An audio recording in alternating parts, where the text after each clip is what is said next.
বানাচ্ছি চুষি পিঠে। আমি প্রথমবার বাড়িতে এই রেসিপিটা ট্রাই করেছিলাম, যেভাবে বানিয়েছি তোমাদের সাথে শেয়ার করছি। প্রথমে একটা কড়াইতে জল দিয়েছি, তারপরে দিয়েছি নুন, এর মধ্যে দিয়েছিলাম সুজি আর দিয়েছিলাম ময়দা। সব কিছু ভালোভাবে মিশিয়ে নিয়ে কিছুক্ষণ ঢাকা দিয়ে রেখে দিয়েছিলাম। তারপরে এইভাবে হাত দিয়ে মেখে নিয়েছি।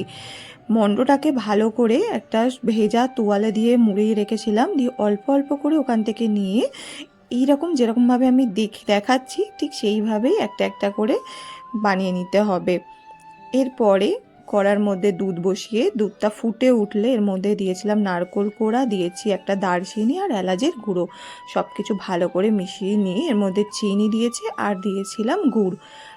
গুড়টাকে ভালো করে গলতে দেওয়া অবধি নাড়িয়ে চাড়িয়ে নিয়ে যে চুষিগুলো বানিয়ে রেখেছিলাম সেগুলো দুধের মধ্যে দিয়ে একটু ফুটিয়ে নিলেই রেডি আমাদের চুষি পিঠে।